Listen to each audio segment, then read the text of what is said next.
memang susah sangat-sangat. Di Kuala Lumpur hidup saya rasa macam kais pagi makan pagi dan kais petang makan petang. Jadi itulah yang membuatkan semangat saya untuk berubah. Saya tidak mahu lagi jadi orang susah, saya tak mahu lagi kerja dengan orang, saya nak jadi bos. Jadi saya kira kan antara apabila saya membaca ya kisah hidup Azizah, saya rasa apa benda yang membuatkan saya rasa macam dia, yang getir yang saya rasakan ialah apabila dalam keadaan susah tu tiba-tiba Azizah ada masalah dalam rumah tangga. Dan kemudiannya suami meninggalkan Azizah kan. Bagaimana keadaan Azizah ketika itu? Menghadapi memang ianya amat yang menyedihkan hidup saya. Dan yang paling saya rasa itu the worst thing happen dalam hidup saya. Paling yang teruk dalam hidup saya berlaku apabila suami saya meninggalkan saya dengan 3 orang anak. Dan saya ingat anak saya masih kecil, masih berumur 5 bulan. Dan masa itu saya rasa dunia dah tak ada apa-apa dah. So jadi peluang saya untuk berjaya tu saya rasa pun dah tidak boleh. Saya tidak boleh bekerja masa itu. Saya masih menjadi perundi unit amanah ketika itu. And dalam pada masa itu downline saya semua meninggalkan saya sebab saya selalu ada masalah dan selalu menangis. Saya bagi jumpa pelanggan saya menangis. Saya cuma boleh buat sale untuk cukup makan sahaja. Tetapi saya memikirkan apa saya nak buat ya dalam masa waktu begini. Saya masih nak, kalau siapa nak tolong saya? Saya tahu tidak ada orang akan menolong saya. Cuma diri saya saja akan menolong. Sebab kalau anak-anak saya tak ada makan, siapa yang nak memberi makan?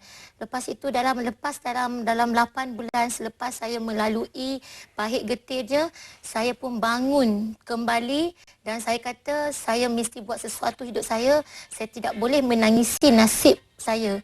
Saya patut bekerja terus dan pandang ke depan dan semangat yang memberi semangat pada anak-anak saya. Sebab pergi terus untuk berjuang dan saya pergi jumpa pelanggan, saya boleh ketuk door to door. Saya tidak peduli kalau orang tu kata dia tak nak invest, tak apa. Kalau 100 orang tak nak invest, saya pergi juga 101. Saya tak pernah putus asa. Memang tidak pernah berputus asa ya? Tidak pernah berputus asa sebab saya ingatkan anak-anak saya. Dan saya malu pun macam mana saya pergi juga untuk jumpa pelanggan. Saya pening kepala, saya demam, saya keluar pergi cari buang untuk anak-anak. Kalau dengan bekerja, dengan mendapat income yang 1,000, saya rasa tidak cukup untuk membela 3 anak di Kuala Lumpur. Tetapi Puan Azizah sebenarnya sudah mencuba pelbagai bidang sebelum ke bidang unit amanah ni kan, dan pelbagai risiko yang telah diambil. Jadi sebelum menukar dari satu bidang ke bidang lain tu, ada tak pernah mengambil kira risiko yang akan diambil, terutamanya apabila ingin membesarkan beberapa orang anak ni? Saya ni memang kata, nak cakap macam mana, saya ni memang jenis tak pernah tengok risiko. Saya buat saja. Saya kata kalau mungkin setengah orang dia perlu melihat risikonya apa jadi kalau dibanding. Saya tak pernah. Saya cuba apa benda yang memberikan wang. Adakah mungkin kerana Puan macam Azizah tidak memikirkan risiko tu sebab kerananya macam fikirkan macam nothing tulus. After all macam sekarang pun bukannya ada income yang membanggakan sangat. Ya, betul. Jadi kan rasanya kalau tak ada apa yang harus dirugi. Mungkin ke Azizah fikir begitu? Betul. Kalau macam orang ramai di luar ni, kalau nak membuat sesuatu bagi saya, risiko tu memang apa-apa kita buat ada risiko. Even kita duduk atas kerusi ni pun ada risiko. Everywhere ada risikonya.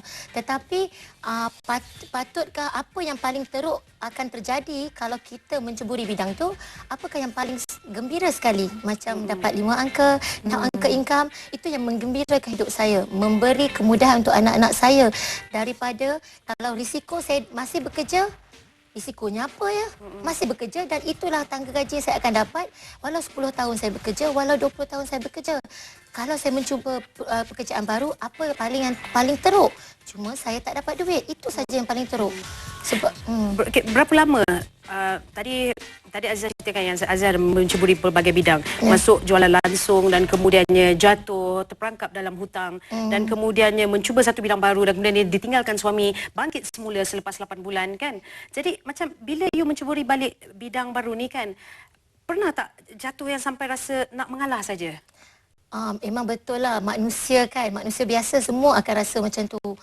Saya rasa memang saya kadang-kadang walaupun saya di tangga sekarang, di tempat sekarang, saya ada banyak downline saya, orang-orang di bawah saya, partner saya memang rasa juga, rasa macam sedih, kadang-kadang rasa down ya. Tetapi sebagai orang kata pejuang lah, saya ni pejuang, saya rasa saya akan rasa down tu dalam masa yang paling cepat 1,5 jam. Paling lama, paling teruk 1 hari saya duduk kat rumah. Lepas tu saya akan apa yang keluar. dilakukan? Apa yang dilakukan untuk orang kata apa yang dilakukan, Apa yang dilakukan untuk mengharunginya? Untuk mengharungi tu. Untuk Saya bangunkan rasa, balik diri. kenapa saya nak duduk rumah? Kenapa saya mesti duduk di rumah menguncikan diri? Lepas tu siapa nak tengok anak saya kalau saya tak kerja? Maknanya anak-anak Yang mendorong saya dan untuk terus hidup, saya mesti keluar. Saya tidak boleh rasa sedih untuk hari itu. Sebab hari esok saya mesti gembira dan mesti mencari lagi nafkah untuk anak-anak. Adakah Puan Azizah consider diri Puan Azizah sebagai seorang yang berjaya sekarang ini atau akan kata step forward lagi ke hadapan, macam mana? Oh, memang saya look forward untuk nak step forward lagi bertambah-tambah dan double the income, triple the income, dan because saya ni selalu berjuang dan saya nak retire dalam lagi 5 atau 6 tahun. Sebab sekarang dah umur 39, lagi 6 tahun 45, saya nak enjoy life. Ya, saya suka dengan tu bila kata nak enjoy life sebab kita enjoy life sewaktu kita masih lagi boleh menikmatinya. Betul dan tu. saya kira sebenarnya Azizah sangat-sangat berjaya lah. Dan sekarang ni Azizah bukan saja berjaya, mempunyai income yang kukuh, ya, mempunyai anak-anak yang membesar dengan sihat dan sempurna. Tapi Azizah juga baru berjumpa dengan cinta barunya. Baru saja mendirikan rumah tangga kira-kira 4 bulan yang lepas, ya. Ya.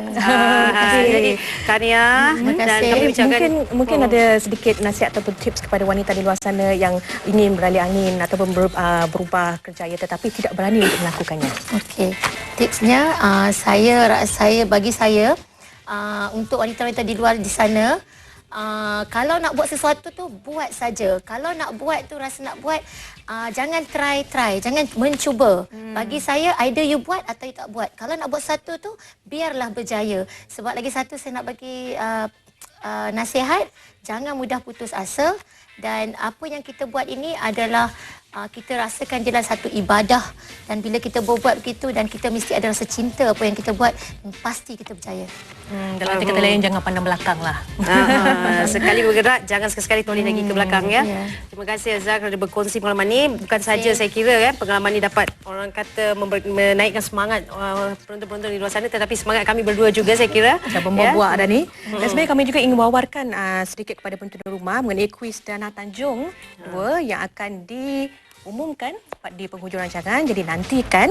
Dan juga pemenang Christian Dior, ya. Ada 20 orang pemenang kuis Christian Dior yang kita adakan. Pastikan anda jangan ke mana-mana kerana di akhir rancangan nanti kami akan umumkan nama pemenang-pemenang tersebut. Dan pastikan juga anda jangan ke mana-mana kerana sebentar lagi kita ada seorang lagi wanita hebat yang ingin kami kongsikan kisahnya bersama dengan anda semua. Kita berhenti berehat seketika. Lagi. Kembali sebentar.